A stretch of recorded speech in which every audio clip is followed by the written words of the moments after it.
First of all, thanks to Jackie for that very kind introduction, and thank you guys for being here and listening to me. I'm an interpreter as well, so everybody, could you please touch your head? Touch your hair. If you're a dude, touch your chin. Feel it. And I'm going to be talking to you with this sort of radical idea that we focus a lot on the great battles and campaigns that define our military site here, but that soldiers of every nation and in different cultures that served at Ticonderoga spent far more time doing and removing their hair than they did fighting, just empirically. And that it's important to consider hair care, hair removal, hygiene, and military fashions from the different units that served at our site. For conciseness, I'm going to be focusing on almost entirely male hair and really just enlisted ranks, because they're a vast majority of people, even though we have many more sources, obviously, for officers. And this is going to be given from an Anglo-American perspective, so that I don't have to tell you this in French. Hope you're all good. So this plate here are two of the engraved plates for the wig maker barber in the Encyclopédie. This is printed at the tail end of those editions in 1771. You can see the sort of stereotypical shop, large windows flooding into the man blowing hair powder off one of the completed pieces, the man in the center being shaved with that basin just underneath his neck, the journeyman at the left who's dressing a wig or getting it ready on its carton, the same thing being done at the right, and then in the back you can see a boy heating up the tongs, which we'll see an original of, and then you can see further over to the right in the other plate, so that they can be used to heat and curl the hair while the woman finishes up some of these artificial extensions by braiding the hair atop. You can see those same faience and then tin shaving bowls, the different basins that barbers would use to carry hot water through towns if they were going to shave someone in their own private homes, the different kinds of strops and stones that are being used to prepare those blades, and just how modern all this stuff is, that you can buy all this, and that you can go to a store and get all the accessories for dressing your own hair via a servant, or again, like a full suite of razors in a box. And that this is consciously modern. It's placed in a textbook of all the trades, showing hair's place within that, present, looking at the past as being outdated in the same way we look at the 18th century. And that for the soldier, whether he is formerly someone who worked in one of these hairdressers' shop, or simply just now subject to the military's hairstyling regimen, that affects him. The 18th century is a pretty useless term, I would argue, because it covers so much ground. There's such a vast difference between, the late Baroque wigs that we've been seeing, the big bag wigs popularized by Louis XIV, to the sort of natural Rococo hair of the mid-18th century atop this slimming suit.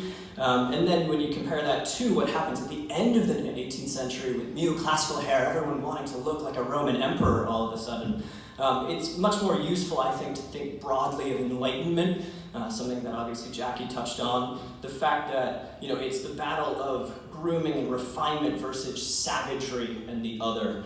And that these cultural frameworks affect soldiers, and to a certain extent sailors' appearance, because they can't look laughably old-fashioned. They can't wear that full wig of 50 years ago, but they can't look threateningly foreign, and they can't be too avant-garde, because they are the keepers, literally, of order.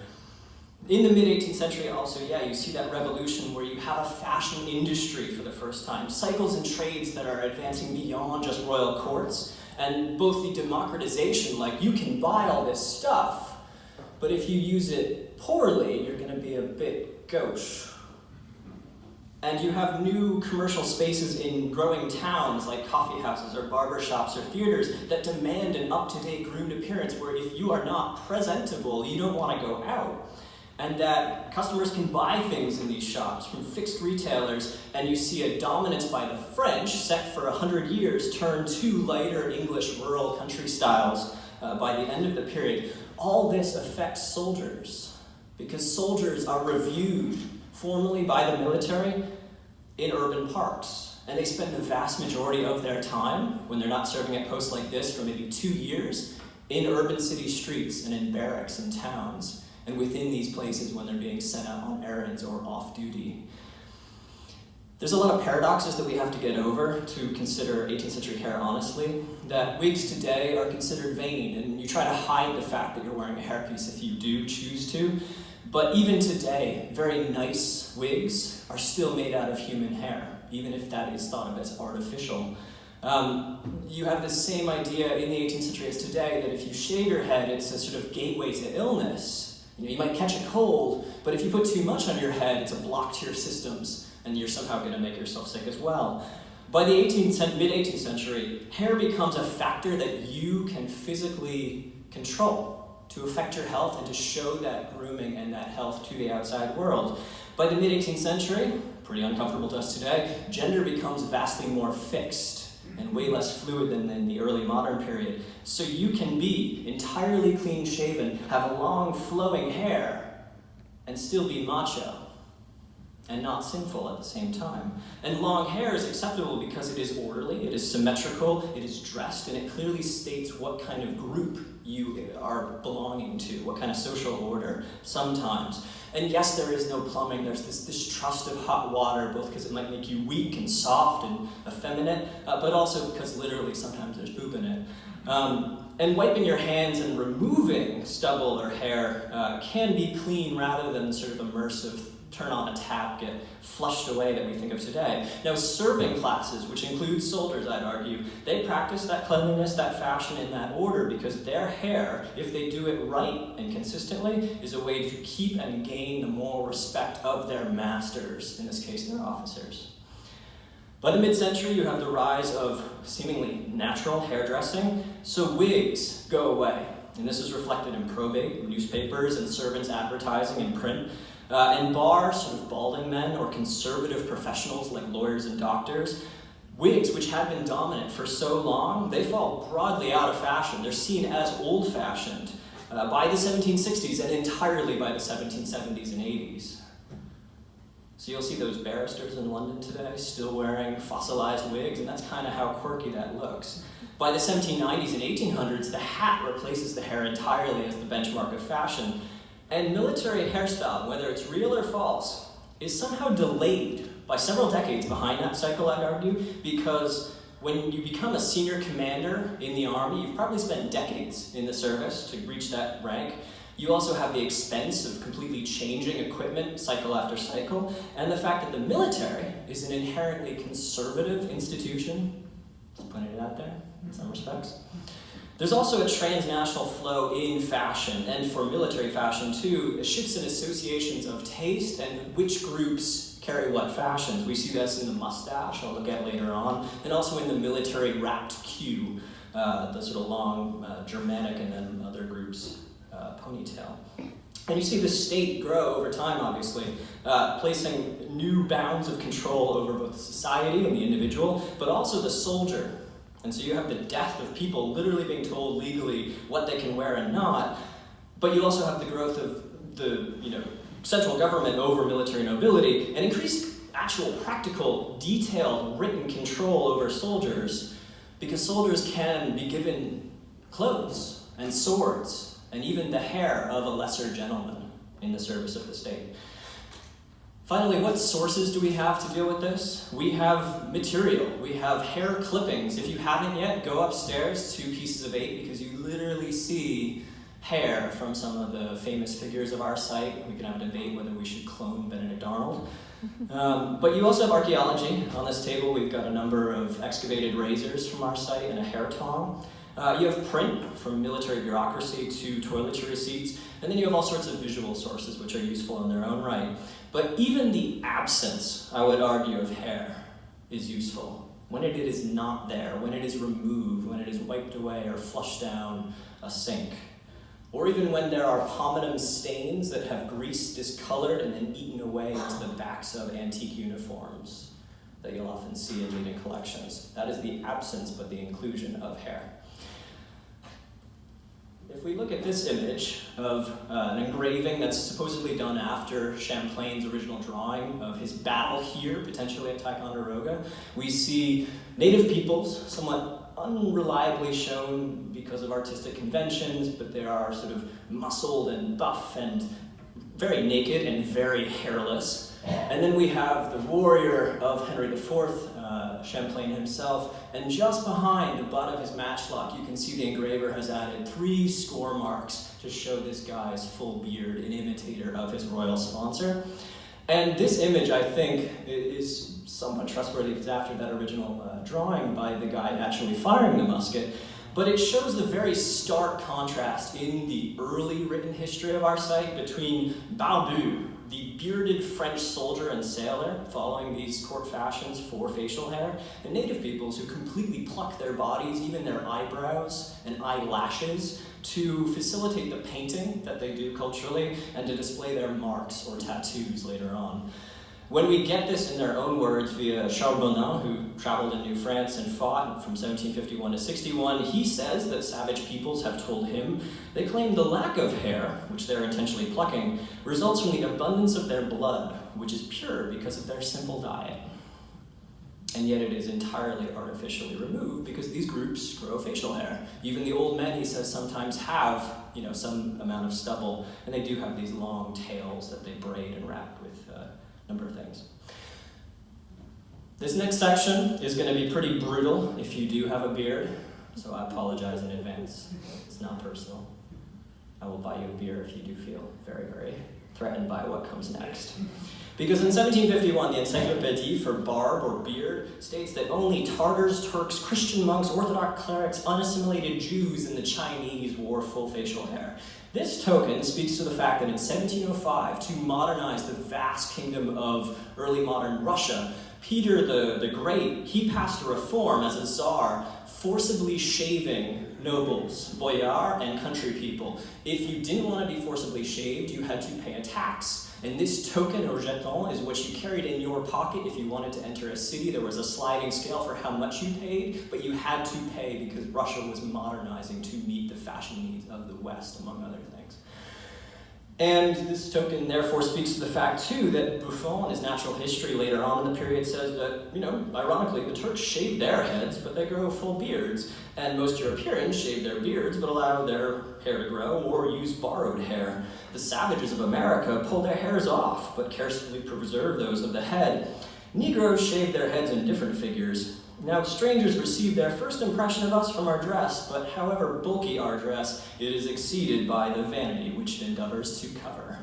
It's very self-conscious, very self-critical as a writer. And as I'll talk about later on, shaving does become this regular, bi-weekly at least thing within the military. Any of you who are familiar with sort of the lore of Fort Ticonderoga may realize that just before that fateful attack in May of 1775, when American rebels capture this site, Captain Noah Phelps spied on this position, pretending that he wanted a shave. So it's there from the beginning of American history here. And in our collection, we have somewhat debatably provenance razors that are associated with a number of men that either settled in this region or even fought here. Those are up for debate. But archaeology, like we've got out here, does reveal bone combs, as well as razor and knife handles from the wreck of the Boscawen, and razor blades, salvaged from our grounds, probably in the West Barracks. Now, there's some radical new ideas. As Jackie was saying, Perret in 1762 invents a safety razor modeled on a carpenter's plane, which allows even a one-handed man to shave his entire head and his face safely without cutting himself. And he argues for the sale of his razor, somewhat self-interestedly, saying that if you use a dirty razor, entiché with virus, laden with virus into the steels of it, you could get sick. And if you don't believe this cutting-edge idea of a virus, smallpox inoculation clearly proves that this can happen biologically. And he also goes further, saying that cutlers should be aboard Royal Navy vessels because it's murder to not have a sharp blade for 900 men on several months of cruise at sea. Now if we go to visual culture, this is where it gets spicy. Eastern European, Balkan, and non-Western military auxiliaries. So I want you guys to raise your hands if you're any of the following groups, okay? Because all these groups wear mustaches. Austro-Hungarian Hussars, Pandors, Croats, Tolpaks, Morlocks, Slavs, Dalmatians, or Western raisings thereof. Anybody? If you are, though, an English Hussar, or dressing your kid with a Hussar suit, even if you give him a sword and a nice hat, you are not going to have a mustache on your little tyke. You are also going to see mustaches on elite continental troops, from both Germany, broadly, the Baltic, Russia, and the Balkans, and the French, so bombardiers, hussars, and grenadiers, even to the extent that you might paint on an artificial mustache. You might use black wax tusks to show a mustache. You might even make an artificial mustache out of black crin, or horsehair, and black cloth to glue to the face, even if it's so caustic that it creates this little sore on your upper lip. And you may take real and false mustaches, which all don't grow in the same color naturally. You might use shoe black to bring them all up to the same military sheen. And those are elite troops, but English grenadiers don't wear mustaches. Continental grenadier officers don't wear mustaches, and neither black nor white pioneers wear mustaches or beards. And when you see British officers later on in the 1790s leading mustachioed Indian sepoys in the subcontinent, they also don't have mustaches. You have the complete inversion of that image that I showed you of Champlain in 1793, when literally Henry IV's mummified body is disinterred by French revolutionaries. And what you see is a soldier standing astride the corpse, which is still intact, of that king, staring at it, cutting off the beard with his saber, grabbing that, and saying, putting it on his lip, "I will also be a French soldier. From now on, I will have no other mustache. And now I am sure to vanquish the enemies of France and march to victory." So, court fashion is completely inverted. This dude has robbed Henry IV's beard and become the hyper-elite of a French grenadier. When we look at art from the 1760s, in this case rather 1750s, by Vernet of the port of Toulon, you can see that both of these groups are dressed in uniforms. So the baignards, or the penal convicts at the left, do hard labor in the arsenals, so think of Les Miserables. But they are dressed in uniforms given to them by the state, but they have very cropped hair because of disease, among other things. And one of them, even potentially of a different cultural background, has this somewhat scraggly beard that René has shown. That's entirely different from the père prisonnier, or the sort of prison guard at the right, because he has the clothing of a gentleman, even a lowly soldier, a private in that service. He has the saber of that position. In France, remember only that nobles can actually legally wear swords beyond the army. And then the fact that he has not only a smart laced hat, much like a gentleman too, but that long dressed hair as well.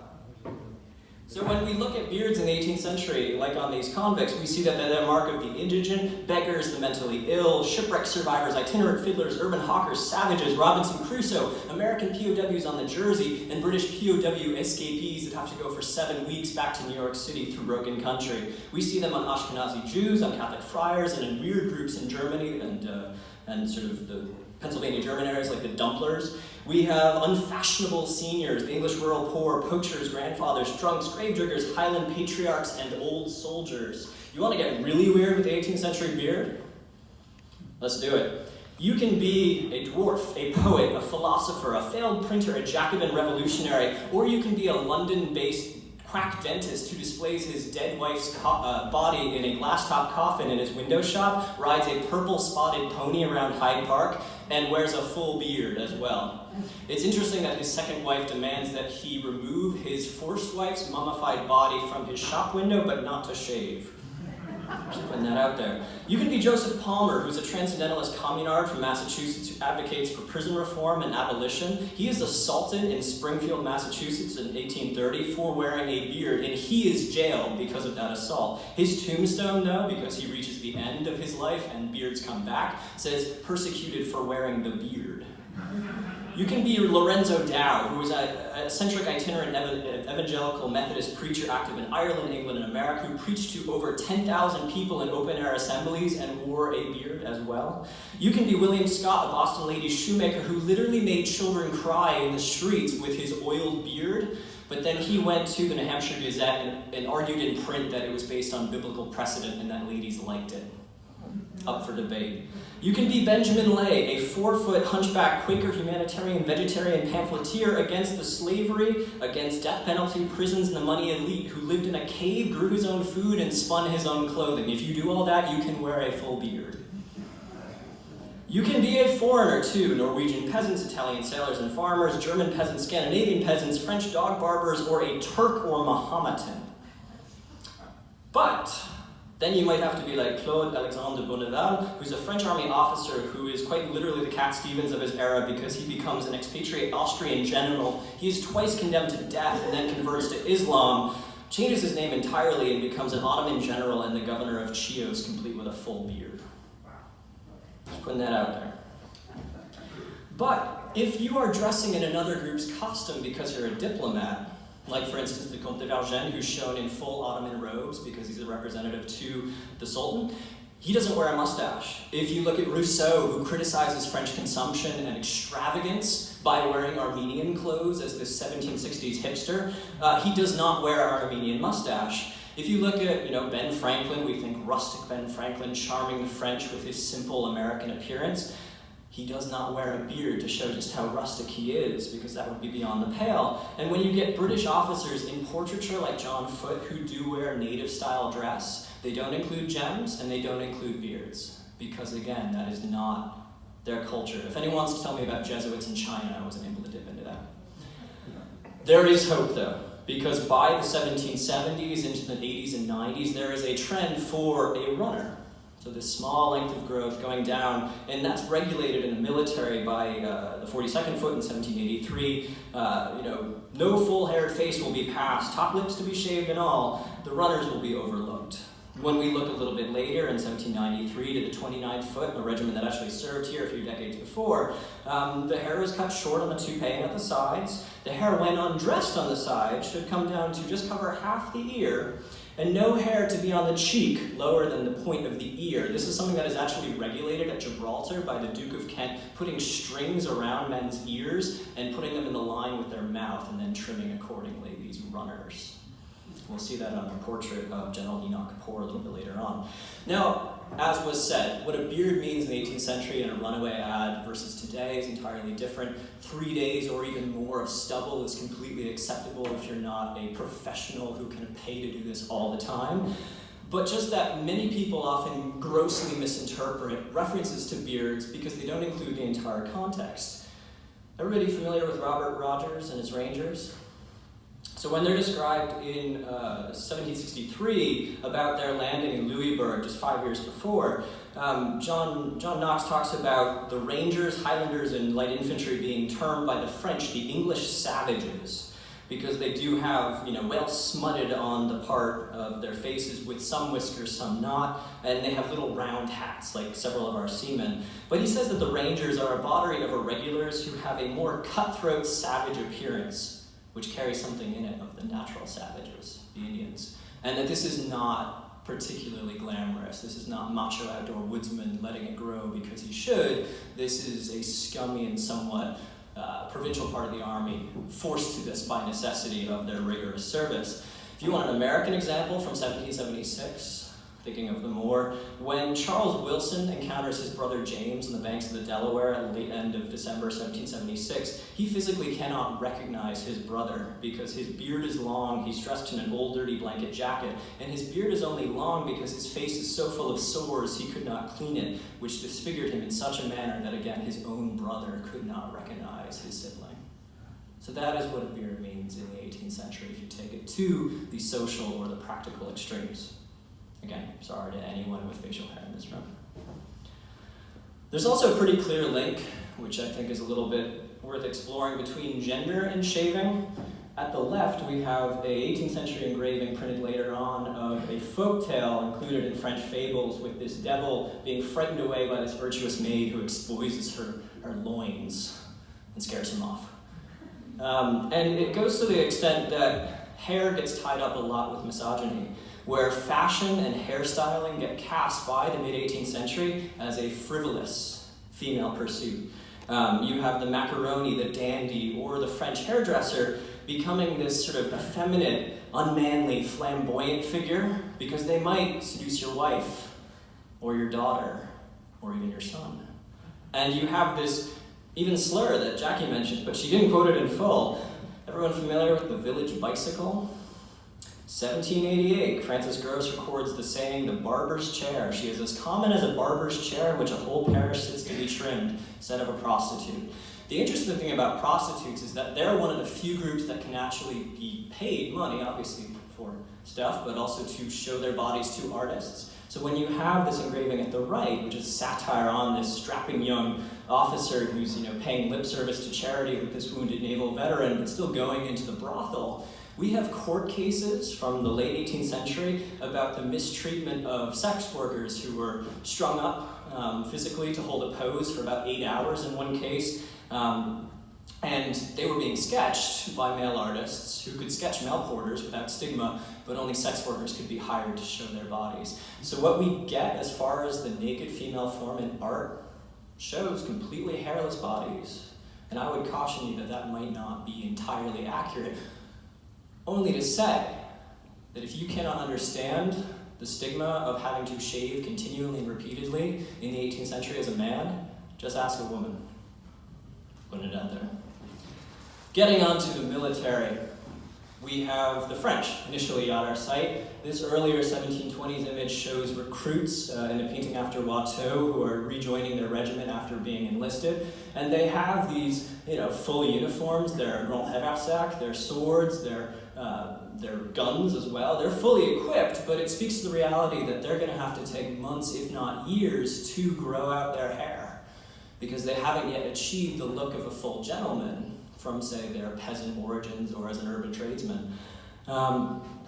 And we see this explicitly in this little snuff box miniature by Blanenberg, who, because he's a miniaturist, is very, very detailed with that young provincial taking off his hat. You can see the sort of low bob that he's got. And then the man to his left with the recruiting cockade, because they're both joining the army after this sergeant has enlisted them. But you can see that they have several months to go before they can reach the full length of the drummer, whose cue we see going down to the upper small of his back.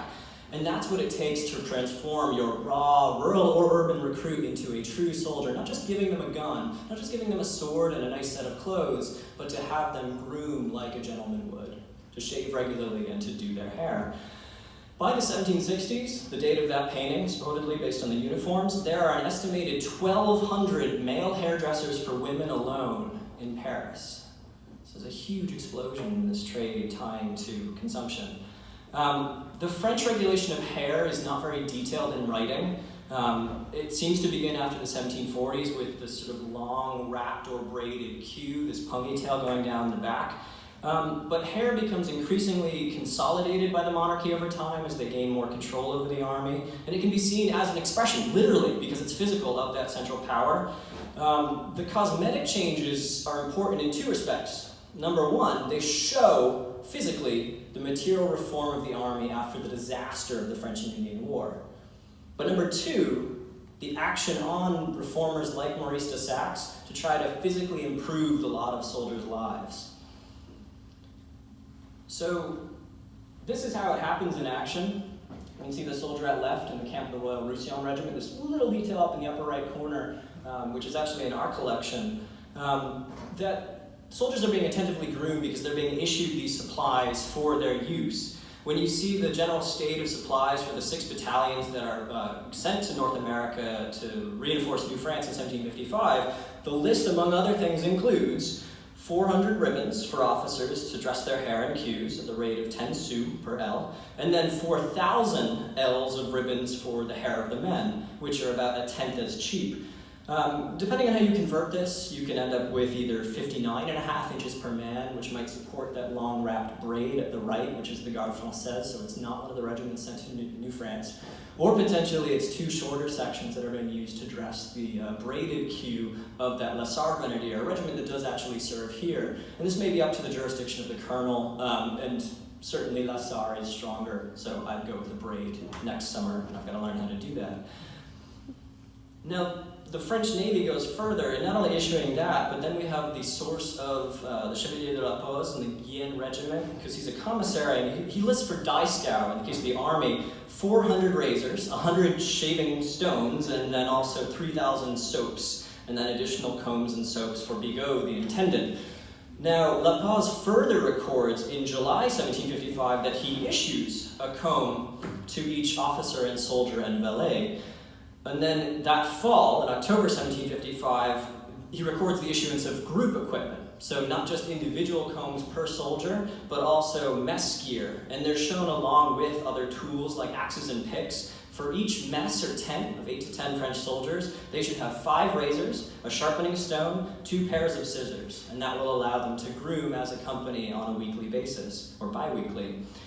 Late spring, Chevalier de la Paz says that he issued to each soldier by deductions 1 handkerchief, Q ribbons, and 2 pounds of soap. And then the next year, for the following campaign, he talks about again that they were issued ribbon for queuing their hair and another comb in case they had lost it. And Bougainville confirms this in his journal. He talks about receiving his comb. When we look at the magazine inventory that Jackie mentioned in 1757, which shows us the state of the end of the year in 1757 for the building you guys walked through that's reconstructed, we see that there are 16 pounds of alum, which I interpret as a styptic that can be used to close, just like you might if you're old-fashioned today.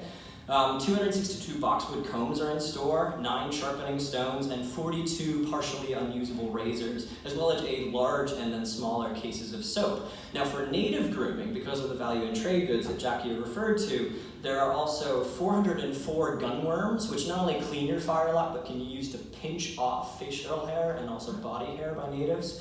And then 13 pounds of vermilion, as well as a pound of azure for the painting that removal of hair allows for native groups. And then, without context, because they are salvaged, you guys after this can come up and look at physically those 8 razors dug here, and if anybody can tell me any marks on those that would indicate a specific culture, I would be extremely thrilled by that.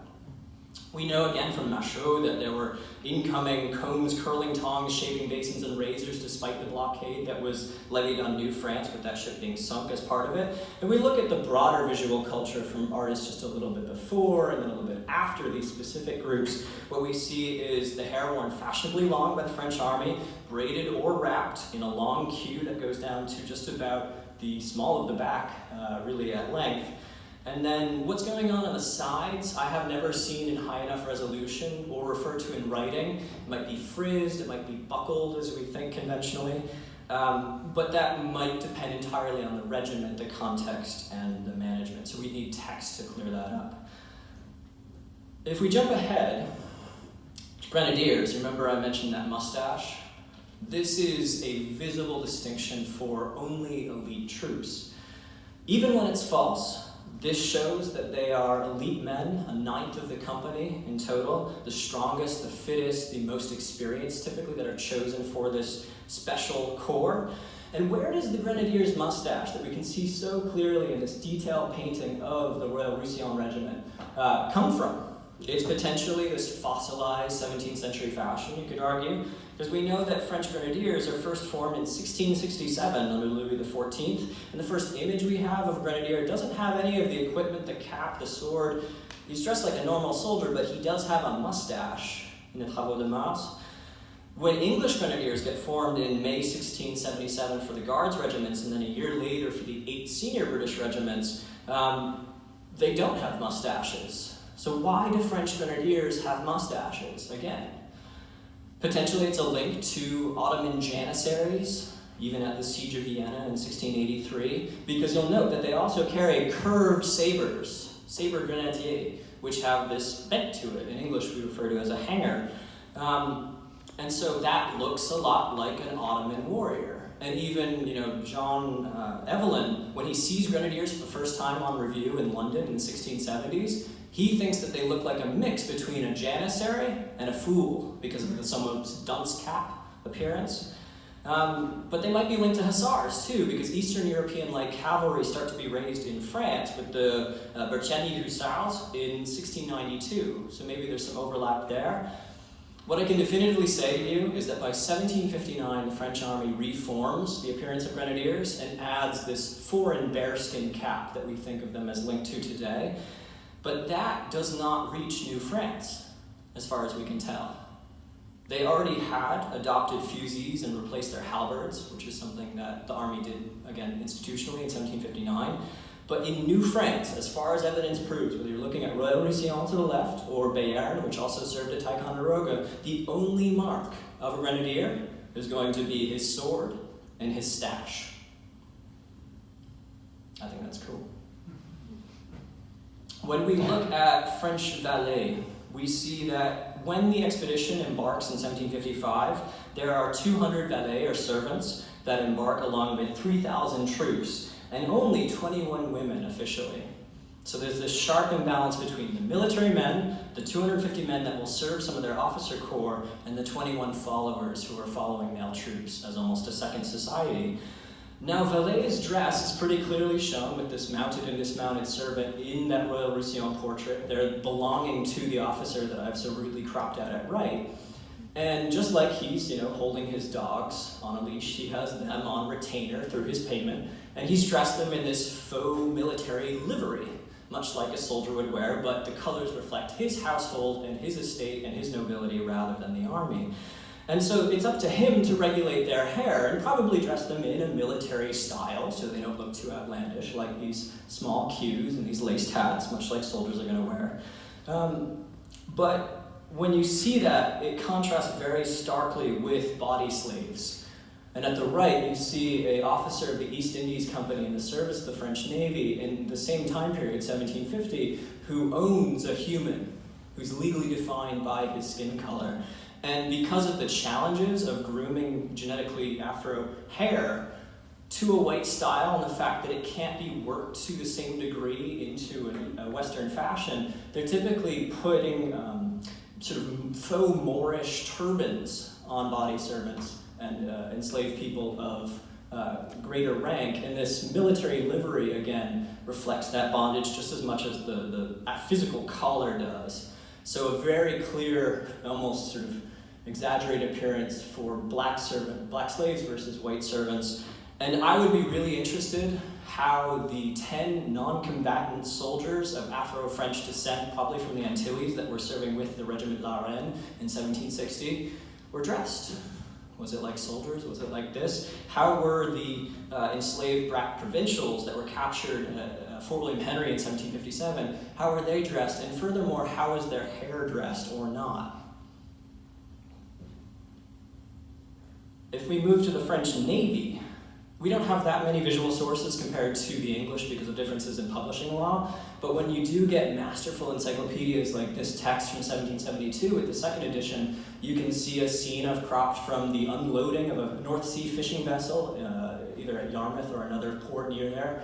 And you can see the stark contrast between mariners who wear broad trousers and short jackets, short clothing, and you can see that visibly with the two men on the left who are seamen, and then the gentlemen at right with the long clothing of their suits, their nice breeches and stockings without trousers, and the way that they're wearing dressed hair or wigs, potentially with that wig bag that sits down on his shoulders to prevent the back of his coat from being greased. So there's a stark difference between long and short clothing, but I've also found estate inventories of a Grand Banks fishing captain who had 3 wigs in his inventory and curling tongs. So you can maybe blur these just depending on how you're dressing when you're not on a ship. You can also look at shipwrecks, because they're time capsules, which do bear some limited remains relating to grooming. When you look at the artistry of Dumonceau's commercial work here, or Vernet, the court painter that I used earlier, what you see, even between French fishermen at the top, pêcheurs français, and then English fishermen, pêcheurs anglais, is slight differences in the fashion of their clothes depending on what kind of work and what climate they're doing, say North Sea versus the Grand Banks, but both of them have very cropped, practical hair. This starts to get regulated intensively by the end of the 18th century because the government recognizes that epidemics have damaged their navy, and some of those epidemics are related to lice, which obviously breed in your hair. But sailors' work fashion is limited by a lack of fresh water, a shifting schedule of watches that doesn't lead to a 12-hour day, volatile weather, and exposure in a rugged work environment. Yet despite all this, despite their cropped bobs or short practical wigs really early on, they are shown clean-shaven. I can personally attest to the fact that you can shave on a boat. It's all possible, even if he's a Breton fireman and he struggles a little bit. I would also like to know, just as an aside, how were the clergy at Ticonderoga with their hair dress? Since they're secular Jesuits, I'm assuming they're clean-shaven and don't have beards like religious hermits, but further sources might be needed. Most interestingly, I think, is where the stereotype of French hair becomes political and becomes actively used by both sides in the French and Indian War. So like you look at the image at left and you see the typical French recruit. He's emaciated, He's malnourished, he's several inches shorter, he is foppishly dressed. He doesn't have a shirt, according to the text, but he does have frills. He doesn't have stockings, but he has wooden clogs. How provincial. And he has this long, ornate queue because of French style and hairdressing by the mid-century. In contrast, no more frogs, well-fed, ruddy John Bull here, that English recruit, smartly dressed, can buy nice shoe buckles, and he is an ideal recruit for the army, physically and socially. But this braided queue in particular, which you can see above that guy's fuzzy knapsack, becomes an icon in British political art, which sees the appeal of French culture, but also the distrust that goes with that. Like literally, if you guys are familiar with the song Roast Beef, you know, since we have learned from all conquering France to eat their ragouts as well as to dance, we're fed up with nothing but vain complaisance. That speaks to that distrust of luxuries, of cultural infiltration, of French fashion, and of Catholicism. It also speaks to the fact that to protect their interests potentially, British hair makers, or hair vendors and wig makers petition Parliament to limit French hair because they say that it will literally bring the plague if the hair bundles are not kept in quarantine at a ship's dock long enough. Like literally you might get pustules or scabs or literal disease coming in with all this foreign hair. Or that just simply the influx of French hairdressers might put British wig makers out of business because they have to compete, which I think feeds the flans of the plague fear. But at the same time, every officer of any background coming to Ticonderoga has toured the continent, visited the classical world in Italy, has learned French, in large part as a second language. So at the same time, French is unquestionably the language of culture and war. It's the vocabulary that is literally used in riding, in dancing, which relates to the position of the soldier under arms, fencing, engineering, and gunnery. Like there's a reason we call them fascines, for instance. And that is all, for the warrior elite, their working language, and it facilitates the fact that men from different nations that we think of today can work in different armies. Because when we look into the correspondence of, for instance, Carleton with von Riedesel in the American Revolution, or the journal of the German soldier Pausch, he talks about speaking French because they don't speak English, which is a contradiction in this stereotype and how far it can run.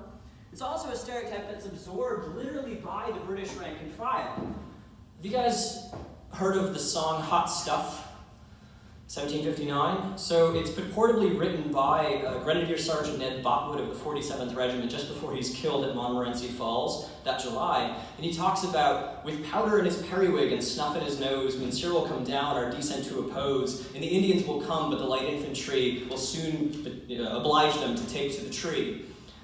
And then later on, when they're charged with having switched their clothes because of an interruption in supply, he says, "You lie," said Snug Botwood, "for we are of Lascelles. Though our clothing is changed, yet we scorn a powder puff, so have it, ye bitches. Here's give you hot stuff," like firing their guns at them. So he's using the language of foppery and of powder in particular to show just how rugged their campaign is to beat the foppish French.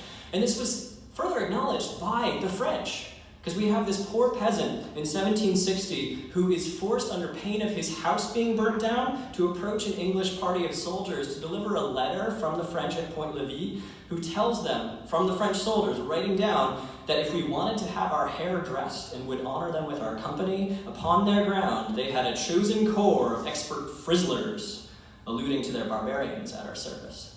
So the French are bragging about the fact that they have native peoples who will do your hair, frizzlers being a corruption of the French word friseur, which is a hairdresser, and that literally they would do your hair if they would show up to fight. But at the same time, I want to balance this with this painting, of Niagara, with Johnson saving a wounded French officer from this native warrior, that you have French officers on parole in English towns that are so distinct in their manner, their dress, and their hairstyles, even in not uniform, that they are heckled, abused, and rocks are thrown at them in London, and they're called French dogs. Like, it goes that deep. At the same time, the mutual cosmopolitanism that's bound up in that shared culture of gentility, that same military upbringing, that code of honor that's shared between England and France and other countries, and the hairstyling that shows all of that, is what physically saves that French officer. It's what literally saves the life of General Dieskau from British Mohawk in the aftermath of the bloody days of the Battle of Lake George. And equally, it's what drives Lieutenant Pringle of the 27th Regiment to look for a French officer so he is not captured by native frizzlers, because he knows that they will not honor his status as a gentleman embodied in his hair in the same way that the French counterparts to him will. Now, following the disastrous 1763 Treaty of Paris, from France's perspective, all these ideas come to play because they give the French an excuse for dramatic reforms and leading advocates of change like Maurice de Saxe to finally take traction. His 1759 Reveries are translated in English by that date, and he says that French hair, like I've been showing you with these elaborate braided and wrapped hairstyles, this use of powder and this length, is completely inconvenient. Not only very expensive, but the love of appearance prevails over the regard due to health. Now, in the field, the hair is a filthy ornament for a soldier, and that once the rainy season is set in, his head will never be dry. But he would have the soldier wear his hair short and be furnished with a small wig, made of Spanish lambskin, either gray or black, which he should put on in bad weather. So the most radical French general who wants French soldiers to dress in Turkish robes doesn't give up on military hair and the professionalism it embodies. He doesn't want soldiers to shave their head. He wants close crop for practicality's sake and a cheap wig, which I think is pretty telling about how powerful this has. And when he's translated, his writing further ripples that we'll see later on into the English-speaking military world. And you have, for instance, Colonel Dalrymple in 1761 suggesting that they should use Spanish wool wigs. British military hair is kind of cool because we get to, for instance, two units, the 46th and the 42nd, that both fought at the Battle of Carillon. You can see the grenadier's braid tucked up under his cap. Now, this is coming from an era where British grenadiers physically threw those grenades, and that's now gone for about 100 years, but this is still in place along with the vestiges of equipment to show their elite part of the army. And we know that the British Army cut their hair short, at least in some part, when they advanced to attack this fort, to 1 inch for the hair and 2.5 inches for the hat brims. But I would argue that that does not extend to elite units, because we know from after the battle in 1759 and then in 60 that the Highland Regiment of the 42nd were using 1.25 yards of black ferreting to tie their hair, and then further that they were doing 10 inches below the tying. So the cream of the army that loses literally hundreds of men on the lines of Carillon was probably not cropping their hair because, like pistols, like grenadiers, swords and their caps, it was important to retain that for professionalism's sake, I would argue. If you guys can take a peek at that child being groomed at right, that's a parent grooming their kid's head for lice. That's the management a parent gives to the family. And in much the same way, officers and NCOs treat their regiments like fathers. And they care about their men, and they make sure that they do their hair in the morning, whether it's combing out the foretop or plaiting up that braid for the man at the far left. And Cuthbertson, among others, by the 1760s, is very opinionated on what should be done. He says that they should not only be clean, but they should have their hair plaited with 27 inches of tape. That he criticizes the queue, as I said, for staining the back of the collar with grease, and that literally men not on duty should come to roll call with their hair down to prove that they've actually done it. Powder should be evenly applied, styled regularly. A barber in the company should be paid an additional half-penny per man, and any peasant wigs should be taken away from young recruits because they do not look military. There's also this brilliant image which not only shows a light infantryman at the far left with his plate tucked up into his cap, but also a man with that military mullet being shaved, that pioneer wielding the razor with his tall bearskin cap after 1768, but no beard. And then these fashionable visitors who've worn their military Ramillies style to visit an army camp, just like he's wearing sort of a faux military coat. And then behind them, this exotified black slave who's dressed in a Moorish turban to cover the fact that he cannot groom his hair in the same way, and then that battalion soldier looking on, just like 80% of the army. So in this shot, you see the effect of that new update in clothing in 1768 and how that ties in intimately with hair, because men with hats wear their hair plaited or clubbed, and then men with these elite caps, the grenadiers, the light infantrymen, and the pioneers, all have their own distinctions. And this can vary depending on whether a regiment is halted or marching, whether it's in quarters or barracks, what time of the day it is, whether they're on duty, etc. And the British attempt to centralize an army-wide fashion in 76, the king supposedly orders that everyone should club their hair, but it's only a theoretical order. We don't even know if it's given out, because when you look into that detail, it's not given out widely. When you look at the one up top, you see a battalion man with his club, and then you see the plates of the grenadiers going up into their caps. And it speaks to the fact that powder, which I can pass around a little bit later on, or even right now, y'all look sleepy, is critical for styling hair naturally. You need the pomatum to grease the hair, but then you need the powder to control that grease and to add volume. And you're welcome to smell or even handle either of these. And this can be excessive. It can be 3 times daily in garrison. But it's interesting that even while civilians can wear blue hair powder or pink hair powder, soldiers only wear white hair powder. And when hair powder is officially discontinued in 1795, that tax on hair powder is not the end of the wig industry or the hairdressing industry. It just means it changes and has been changing for decades. But it's a controversy because that tax funds war with France. And so some politicians cut their hair to show their defiance of that war. And that soldiers, as part of an inherently conservative institution, even by the late, 1770s into the 90s, are still wearing full powder. They're led by senior men with entrenched ideas, and they're the last to wear false hair or powder en masse, which I think is interesting. And that they're given the license to commit controlled violence because they look like lesser gentlemen. We also get first-hand details of just what this grooming was like. This guy talking about, later in service, Cavalier Mercier, who fought at Waterloo with the Royal Artillery, how they used to grease their hair, and the fact that, dandies would tie theirs a little bit lower, and that they called the queue a rooter, that they used a jig to do up their clubs to uniform lengths, and that they polished their false queues just like they would their shoes. And that sometimes men, because the barber only visited, in their case, a couple of times a week, would leave theirs for 2 days, or 2 weeks rather, and that the whole of them, once they were in church, powdered in the small building at the rectory in summer, stunk. He talks about the smell in that small room, but don't take that too far. False queues that he mentions seem to be a last resort for baldness or short hair, and cutting hair intentionally was severely punished. The irony I want to point out to you is that the best hair for false queues and wigs came supposedly in print from the period from blonde rural women. So you might have your machoist of French or British grenadiers wearing a false queue made from a country lass, or you might have goat or cow hair as a cheap alternative. That's something we see on an extant Prussian cap with the false queue sewn on. It's something that we'll see later on in 1777 with the Canada cap. But wigs are visibly dated. You think Thomas Hughes of the 53rd Foot, who fought here and in Canada, he loses his hair at an illness in 1778, and he says, "I hope it will not all fall out. What a horrid old-fashioned figure I shall make in a wig. I shall be taken for the resurrection of one of Queen Anne's soldiers." He will look like a soldier from 70 years before. He will look out of date because he has lost his hair. He's lost his gentility. And visual evidence, like the Paoli and Germantown paintings, does show light infantrymen with cropped styles in the 77 campaign, and supporting evidence of the Richard St. George watercolors.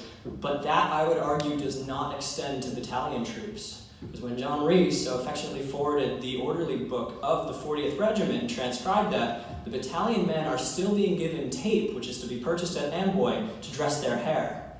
So that's probably only the light infantry, just as it was in 1755, or 58 rather, with Lord Howe's Light Corps. Putting that out there. There's also regimental distinctions in hair that can be recorded in text with the British Army. The 62nd, which fought here, we have their annual review, just 2 years before the start of the war, and it says that their hats were cocked with a 4-inch pinch, and their hair was queued with art. Their standing orders in 1781 are a lot more detailed, that it varies on formality, days of the week. Officers and men are to wear queues and white roses upon duty on Sundays, and at other times the hair clubbed close to the head with a black rose. And we have physical remnants from another regiment, the 57th, who was doing something similar, from the grave of James Simpson of their battalion company, whose facial reconstruction with that really badly broken nose was affected because his body was disinterred at Fort Anne in Nova Scotia. So we can see that different regiments were following somewhat central orders, but putting spins on them according to what even day of the week it was. And that the 62nd, when you look at the watercolors by von Gehrman or after von Gehrman of the British Army, radically different. Long fitted linen leggings, military crested hats, kind of like were suggested by Sachs, with horsehair to flesh it in different colors. But it does not, their radical transformation of their uniform in 1777, as far as I can tell, affect their hair. You can't see it behind the stock of that gun, which is put so awkwardly at the slope, but to be professional, they cannot adjust that. That would be going too far. When we look at the Navy, we can see just how important this is, that even at sea, John McIntyre talks about how daily duty involves powdering and shaving and grooming, despite the fact that soldiers at sea are facing very practical constraints on the use even of fresh water, like these two men cooking for nits that are drawn by Gabriel Bray on the Pallas. But this really matters because when you see sailors, they have to look up to date to a degree, even if they're not part of the military. And so these guys are firmly centered in the 1770s with their short natural hair and their British slop clothing. It's part of the same parcel. Now sailors can physically cut down to size. Unpopular officers like Jacob Nagel talks about how in 1784 they literally held down by force and cut off the long hair of a villainous officer of their ship, the HMS Ganges, turning a gentleman into a sailor. And that in the macro, when you look at 1757 and 1779, an invasion of England that was potentially in place is derailed when the French Navy loses over 7,000 men dead without a battle because of typhus. And so that grooming matters more than even the cannons, I would argue, because it can kill so many more if it's not going on. Finally, it can express the reintegration or not of men who have left the service and been physically marked by that. A portrait of a veteran who's disabled in some extent by the crutch he's shown with, potentially the uniform of the Hanoverian Grenadiers, and he wears his uniform, it's his property, it's his right, it's the mark of his potentially decades of service, but he does not have the military hair because nobody is forcing him to, and nobody is helping him to.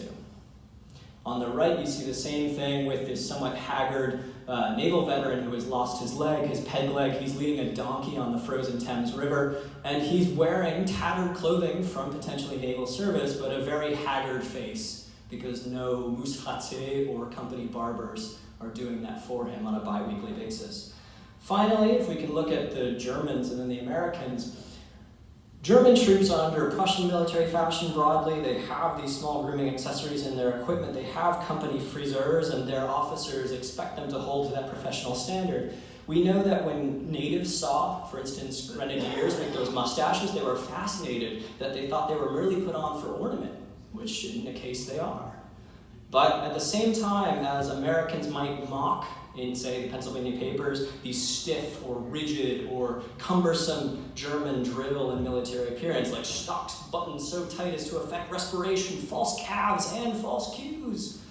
At the same time, those cues are important because when you look at this Jaeger, this guy, at least theoretically at the beginning, is a gamesman from a noble's estate raised for service in an elite rifle corps, operating literally on the mountaintop that you guys walked past, Mount Defiance in 1781, and their elite status undeniably contrasts with their neat-buckled hair, their long uniform, black false cues, and their military powder to separate them from the poachers of these same estates in continental Europe, who are shown in, haggard beards and military, or rather civilian clothes. And when Germans show American troops at right, it's kind of an ethnographic sketch, like, ooh, what savages. They show them barbaric and barefoot in one case, and these riflemen wearing these bizarre fringed rifle shirts are shown with beards, which kind of links them to other groups of foreigners, of beggars, of Jews and peasants that a German audience would think were quirky and dangerous and subversive, just like American Republicans, with a small r. Now, Americans are caught up in a debate amongst all this, whether short hair or dressed hair is more professional, because when you get negative eyewitness accounts, like at the fall of Fort Washington, of haggard Americans who are drunk or ragged or smell bad, this all is shown for the popular press. That man's slouch hat gets his slouched stance, and then he's not holding his gun properly, he's underclothed, and his hair is hanging in greasy strands to either side. And that's what the British reading public was seeing in pictures. Now, American militia, at April 19th, with Captain Isaac Davis's company of the Acton Minutemen, they powdered their hair as gentlemen before facing British regulars in the vanguard of the American column at North Bridge. One of their members talks about in 1834 powdering his hair with flour before they, in civilian clothes, went with a military bearing to fight the English. There's also the fact that this is a debate. So the Earl of Cavan says that all these different military hairstyles are so troublesome that men just leave them in place and don't ever dress them, and that's a problem because they get vermin, and that he'd have this short tapered cut to remedy the problem. And then when Benjamin Rush writes to Anthony Wayne, who served on the hill that you guys will drive out of, he says, the other day I saw a man of the 23rd foot. He had his hair cropped, just like that Maurice de Saxe said just over a decade ago. It's cut by General Howe's orders, the brother of that sort of leading reformer in the earlier war. Potentially this is a good idea, a little bit unprofessional, but if you were to cut your hair short, as the leading general of the leading regiment at Ticonderoga, no one could question it, and all your men would follow your example, and they would be more clean as a result. But despite that impulse, when you look at American officers, they are stuck, culturally and importantly, in the professional model set by the Anglo-American Army. And so you see, for instance, the orderly book of Jonathan Burton from New Hampshire at Winter Hill. He says that, of course, keeping clean and neat is absolutely necessary for self-preservation, but if a soldier cannot endure it to take pride in his person, he soon becomes as sloven and indifferent to everything else, whilst we have men thereof, and who in every respect to mercenary troops that are fighting for 2-3 pence a day, only why cannot we in appearance be equal to them that we fight for life, liberty, property, and our country? So he is clearly making that link between how they must look to fight justly for their morally superior cause. When you see Colonel Anthony Wayne's orderly book here, even in the midst of the very sort of devastating winter that they're surviving on the hills just near our access road, he talks about how barbiers for each company have been appointed so that no man or NCO shows up with open breeches knees or a haggard face or undressed hair, and the need for powder and punishments to go hand in hand to make sure they stay professional. But at the same time, the American Army is the most diverse group of any that serves here at Ticonderoga. It has the highest rates of free and enslaved blacks and mulattoes and native peoples of any group, because of the demographic that it's drawn from in New England. This image here, a little bit later, gives us a very close perspective on enslaved people in Maryland who, for a Sunday evening festival of some kind, are not only shaving their hair, but also dressing it to this Western fashion with these little springy Afro cues. And this is a controversy from the beginning. So Washington, for instance, as a Virginian slave owner, gets powdered and dressed every morning by a person in bondage, and is aware of that hypocrisy. And he issues orders in October 1775 against black soldiers serving within the Continental Army. This is relented to a year later, and when we get an account just a little bit later in the Sullivan expedition from Nathan Davis, he talks about men in rags who are reviewed in the thousands, 3,000 of them, after they have been powdered, and every man is ordered to shave his face just with flour, and that no one could be exempt from this duty. So not a Negro or mulatto could escape the honor of a white top to his head, but that literally these men in tatters with this mix of races amongst them excited the laughter of their own officers because of both their effort to maintain that professionalism and their inability to do so. And then Percival Fraser, coming from the same professionalism of Anthony Wayne's Corps of the 4th Pennsylvania Battalion, he wrote from Ticonderoga to his wife on July 25th about these foul Yankee soldiers, their miserable appearance, and what is worse, the miserable behavior. It's sufficient enough to make one sick of the service.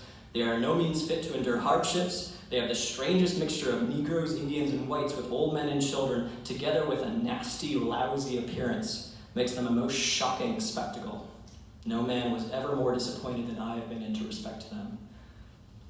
So, whether white or black, hair can also be used as a punishment to remove a soldier from this culture of the army and this culture of professional hair. We have, for instance, a return to the mean appearance of a peasant and a sailor when Peter Lynch, a matros in 1777, is punished for desertion by having the hair on the front part of his head shaved off without soap and a quantity of tar and feathers fixed on the place as a substitute for his hair, and then he is run the gauntlet, and then he is sent on board one of the Continental frigates, and this is with General Washington's express permission. We also have hair, finally, as an icon of persecution for royalists after the Revolution. So in October 22nd, 83, we get a letter from New York City that the British are leaving New York every day, and last week there came one of those damned refugees from New York to a place called Wallkill. His head and eyebrows were shaved and tarred and feathered, a hog yoke was put on his neck, and a cow barrel thereon. And a high hat and feathers were set, well plumed with tar, and a sheet of paper in front with a man drawn with two faces, representing the traitor Arnold and the devil. So you can see just how much has changed and not since the beginning of the war here in May of 1775 with that very man. And finally, this is an ongoing controversy. This is something that's being regulated within both Sikh guardsmen at Buckingham Palace and in the US Army today in the 21st century, as we continually define and redefine what that founding legacy of the French, of the British, of the German, of the American armies that served here means for our 21st century American military and society today. Thank you, guys.